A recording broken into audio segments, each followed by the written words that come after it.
Hello friends, welcome back to my channel. Friends, आज से हम ट्रांसलेशन का एक सीरीज स्टार्ट करने वाले हैं, क्योंकि फ्रेंड्स ट्रांसलेशन हमारे लिए बहुत ही ज़्यादा इंपॉर्टेंट होता है।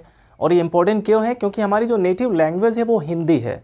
हम कोई भी चैप्टर अगर पढ़ते हैं तो उसकी हम हिंदी जानना चाहते हैं, उसका हिंदी मतलब जानना चाहते हैं। और अगर चैप्टर को पढ़ाने के बाद अगर हिंदी में हम आपसे क्वेश्चन करते हैं, हिंदी में पूरे चैप्टर का अर्थ बता दिया गया, और फिर हम अगर हिंदी में आपसे क्वेश्चन करते हैं तो उसका आंसर आप हिंदी में दे सकते हैं। लेकिन अगर उसी को हमें इंग्लिश में बताना हो तो वहाँ पे प्रॉब्लम हो जाती है। तो ये प्रॉब्लम क्यों होता है? क्योंकि हम लोग हिंदी में ही सोचते हैं और हमें उसको ट्रांसलेट करना होगा, तभी हम कोई क्वेश्चन आंसर लिख पाते हैं, या फिर कोई एस्से लिखना हुआ, कोई आर्टिकल लिखना हुआ, या फिर लेटर एप्लीकेशन, कोई भी चीज़ें अगर हमें लिखनी है तो सबसे पहले हमारे माइंड में हिंदी ही आता है और हमें उसे हिंदी से इंग्लिश में कन्वर्ट करना पड़ता है। तो इसीलिए फ्रेंड्स आज से हम ये ट्रांसलेशन का एक सीरीज स्टार्ट करने वाले हैं। और इससे पहले फ्रेंड्स मेक श्योर कि आपको टेंसेस ज़रूर आने चाहिए। अगर आपको टेंसेस में कोई भी डाउट है तो आप हमारे चैनल के प्लेलिस्ट में चले जाएं। वहाँ पे टाइम एंड टेंस का एक प्लेलिस्ट है जिसमें आपको हर एक टेंस के बारे में फुल डिटेल में बताया गया है। उसमें आपको कुछ ऐसी भी चीज़ें जानने को मिलेंगी जो शायद आप अभी तक नहीं जानते होंगे टेंस के बारे में। तो देख लेते हैं फ्रेंड्स, आज हम इस पैसेज के माध्यम से, एक बहुत ही छोटा सा बहुत ही इजी पैसेज है, और इस पैसेज के माध्यम से हम आपको देयर का यूज़ समझाने वाले हैं, यूज़ ऑफ देयर। क्योंकि कोई भी अगर हम पैसेज लेते हैं उसमें कोई ना कोई ऐसा सेंटेंस ज़रूर मिल जाता है जिसमें हमें देयर का यूज़ करना होता है। तो देयर का यूज़ बहुत ही ज़्यादा इंपॉर्टेंट है और इसका यूज़ हम एज अ डमी सब्जेक्ट करते हैं। देयर का यूज़ एक डमी सब्जेक्ट के रूप में किया जाता है, वहाँ पे देयर का कोई भी सेंस नहीं होता है। और जनरली ये क्या करता है, जब भी किसी सेंटेंस में कोई सब्जेक्ट या फिर ऑब्जेक्ट नहीं होता है तो हम as a dummy subject there का यूज़ करते हैं। लेकिन अगर आपको ये पहचानना है कि इस सेंटेंस में देयर का यूज़ होगा तो उसका सबसे अच्छा पहचान ये है कि यदि कहीं पे किसी नाउन के होने या ना होने की बात हो, यानी कि उसके एग्जिस्टेंस की अगर बात हो, अगर कहीं पे किसी नाउन के होने या ना होने की बात होती है तो आपको समझ जाना है कि वहाँ पे आपको सेंटेंस का स्टार्टिंग देयर से करना होगा। अगर किसी नाउन के होने या ना होने की बात हो तो वहाँ पे देयर का यूज़ होगा। अब जैसे कहना हुआ कि बगीचे में 40 पेड़ हैं, उस बगीचे में 40 पेड़ हैं, तो वहाँ पे 40 पेड़ के होने की बात हुई बगीचे में। अगर कहना हुआ कि मैदान में घास है, मैदान में घास है, तो घास के होने की बात हुई। या फिर दिए में तेल नहीं है तो तेल के ना होने की बात हुई। तो जब भी किसी नाउन के एग्जिस्टेंस की बात हो, उसके होने या ना होने की बात हो, तो वहाँ पे आपको देयर का यूज़ करना है। तो चलिए हम इस पैसेज के माध्यम से देयर के यूज़ को बहुत ही अच्छे से समझ लेते हैं। तो देखिए, हमारा फर्स्ट सेंटेंस है कि फूलपुर में एक सरकारी स्कूल है।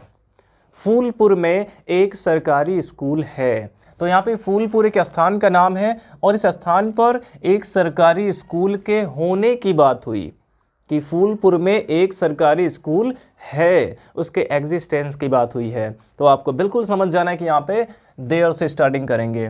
तो सबसे पहले यहाँ पे हम देयर का यूज़ कर देंगे, और देयर के साथ जो हम हेल्पिंग वर्ब यूज़ करते हैं वो इज़, एम, आर, वॉज, वर या will be, shall be use करते हैं प्रेजेंट, पास्ट, फ्यूचर में। तो देखिए यहाँ पे प्रेजेंट की बात हो रही है कि एक सरकारी स्कूल है।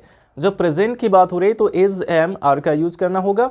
और यहाँ पे देखिए स्कूल कितने हैं? एक सरकारी स्कूल है। तो इसमें जिस नाउन के एग्जिस्टेंस की बात होती है उसी नाउन का हमें सिंगुलर और प्लूरल देखना पड़ेगा। तो उसमें एक सरकारी स्कूल है, इसलिए हम इसमें इज का यूज़ करेंगे, देयर इज। अब क्या है? एक सरकारी स्कूल, यानी कि a government school. There is a government school, एक सरकारी स्कूल है। अब कहाँ पे है? फूलपुर में। अगर देखा जाए तो फूलपुर एक गांव का नाम है, फूलपुर एक गांव का नाम है। तो यहाँ पे आप एट का यूज़ कर सकते हैं, at Phulpur, at Phulpur. There is a government school at Phulpur. तो क्योंकि फूलपुर एक गांव का नाम, एक छोटे स्थान का नाम है, तो उसके पहले हम एट का यूज़ करेंगे। अगर दिल्ली होता, मुंबई होता, लखनऊ होता तो यहाँ पे आप इन का यूज़ कर सकते थे। जब कोई छोटे स्थान की बात होती है तो उसके पहले एट का यूज़ करते हैं।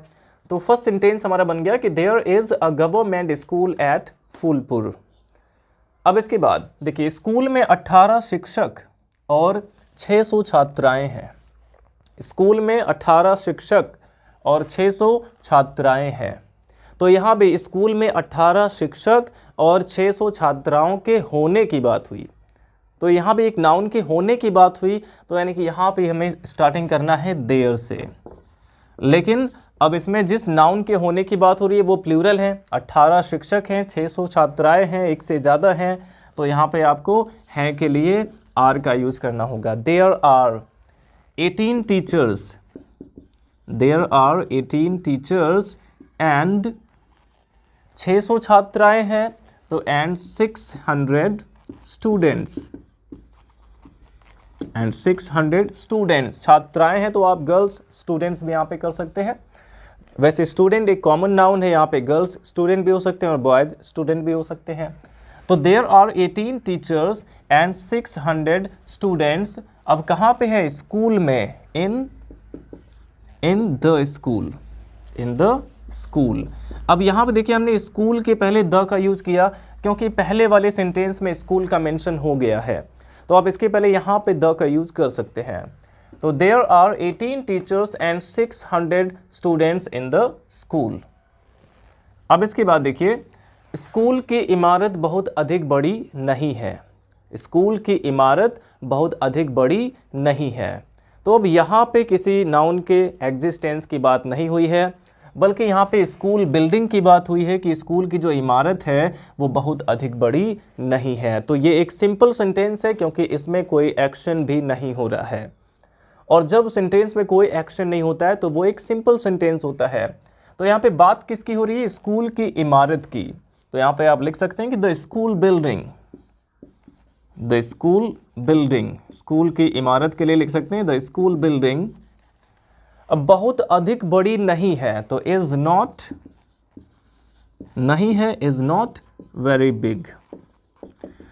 तो जितने भी ऐसे सेंटेंस होते हैं, सिंपल सेंटेंस हो जिसमें कोई एक्शन नहीं हो रहा है, वहां पे आप प्रेजेंट में इज एम आर, पास्ट में वॉज वर और फ्यूचर में विल बी या शैल बी का यूज करते हैं। तो यहाँ पे प्रेजेंट की बात हो रही थी, the school building is not very big, school की इमारत बहुत अधिक बड़ी नहीं है। अब देखिए, स्कूल में एक मैदान है, स्कूल में एक मैदान है, यहाँ पे एक मैदान के होने की बात हुई, स्कूल में एक मैदान के होने की बात हुई, एग्जिस्टेंस की बात हुई।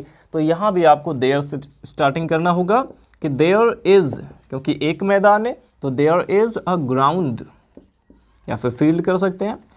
देयर इज अ ग्राउंड, एक मैदान है, कहाँ पे? स्कूल में, तो in the school. There is a ground in the school, यानी कि स्कूल में एक मैदान है। अब देखिए, मैदान में एक कुआं है, यहाँ भी एक कुएं के होने की बात हुई, मैदान में एक कुआं है, तो यहाँ भी सबसे पहले आप देयर का यूज करेंगे, और एक कुआं है तो देयर इज आएगा। देयर इज अ वेल, एक कुआं है, कहाँ पे है? मैदान में, तो इन द ग्राउंड लिख सकते हैं। There is a well in the ground, यानी कि मैदान में एक कुआं है। अब देखिए, मैदान में कई पेड़ हैं, तो यहाँ भी कई पेड़ के होने की बात हुई, यानी कि एग्जिस्टेंस की बात हो रही है। तो यहाँ भी आपको देयर से स्टार्टिंग करना होगा कि देयर आर, कई पेड़ हैं तो आर आ गया। There are many trees, there are many trees, कहाँ पे हैं? मैदान में, इन द ग्राउंड। तो ये हो गया there are many trees in the ground, मैदान में कई पेड़ हैं। अब इसके बाद है लड़कियां मैदान में खेलती हैं, लड़कियां मैदान में खेलती हैं। तो वैसे देखिए, यहाँ पे खेलना एक वर्ब है जिसके लास्ट में ती है आ गया है, तो इससे हम जान सकते हैं कि ये प्रेजेंट इंडेफिनिट का है।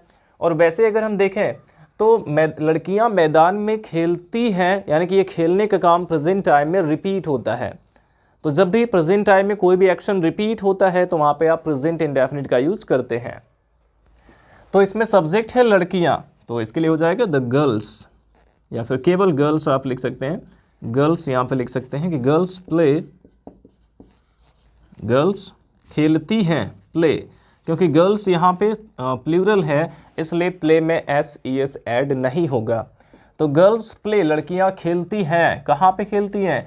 मैदान में, इन द ग्राउंड। यहाँ पे ये प्रेजेंट इंडेफिनिट टेंस का सेंटेंस था। Girls play in the ground, लड़कियां मैदान में खेलती हैं। मैदान में हरी घास है। अब यहाँ पे देखिए लास्ट सेंटेंस में भी हरी घास के होने की बात हुई, कहाँ पे? मैदान में। तो मैदान में हरी घास है, तो यहाँ भी आपको देयर का यूज करना होगा कि देयर इज। अब हरी घास यहाँ पे सिंगुलर है या फिर प्लूरल है? घास तो बहुत सारे होते हैं मैदान में, बट वो अनकाउंटेबल हैं। घास अगर मैदान में है तो वो अनकाउंटेबल है, और जितने भी अनकाउंटेबल नाउन होते हैं वो हमेशा सिंगुलर होते हैं, एक वचन होते हैं। इसलिए यहाँ पे जो हरी घास है वो सिंगुलर है, उसके लिए इज का यूज करेंगे। There is green grass, there is green grass. और कहाँ पे है? मैदान में, in the field. There is green grass in the field, मैदान में हरी घास है। तो इस तरह से फ्रेंड्स हम इसमें देखें तो देयर का ज़्यादा से ज़्यादा इसमें यूज़ किया गया है। और केवल ये ज़रूरी नहीं कि देयर का यूज़ हमेशा केवल इज, एम, आर, वॉज, वर के साथ होता है। इसका यूज़ आप किसी भी टेंस में कर सकते हैं या फिर मॉडल वर्ब्स के भी साथ इसका यूज़ होता है। तो फ्रेंड्स आई होप आपको ये समझ में आ गया होगा, और अब आप ये भी पहचान सकते हैं कोई भी सेंटेंस देख के कि इसमें देयर का यूज़ होगा या नहीं होगा। अब देखिए किसी चीज़ के होने या ना होने के लिए अब हैज़ या हैव का भी यूज़ करते हैं, बट उसमें एक पास वाली बात होती है, उसमें पोजीशन की बात होती है। अगर किसी के पास कोई चीज़ है या नहीं है बताना हो तो वहाँ पे आपको हैज़, हैव या हैड का यूज़ करना होता है। किसी के पास कोई चीज़ है या नहीं है तो उसके लिए आप हैज़, हैव, हैड का यूज़ करते हैं। लेकिन अगर किसी स्थान पर किसी चीज़ के होने ना होने की बात होती है तो वहाँ पे देयर का यूज़ करते हैं। किसी के पास, जैसे कहना कि मेरे पास एक मार्कर है तो आई हैव अ मार्कर।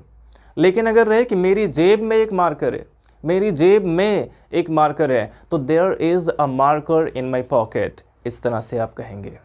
तो आई होप अब क्लियर हो गया होगा आपको। और अब आपको यहाँ पे कुछ सेंटेंसेस दिए जा रहे हैं जिसे आप सॉल्व करके मुझे कमेंट बॉक्स में बताइएगा।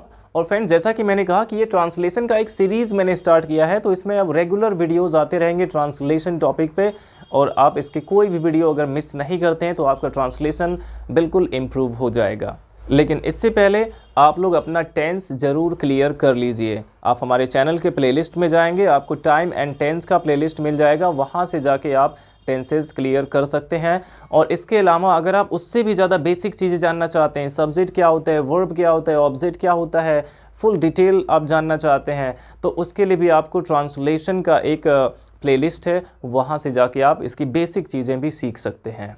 तो वीडियो अच्छा लगा हो तो लाइक करिएगा, और अगर आपने हमारे चैनल को सब्सक्राइब नहीं किया तो सब्सक्राइब कर लीजिए, क्योंकि ऐसे ही यूज़फुल वीडियोज़ हम आपके लिए लाते रहते हैं। Thanks for watching.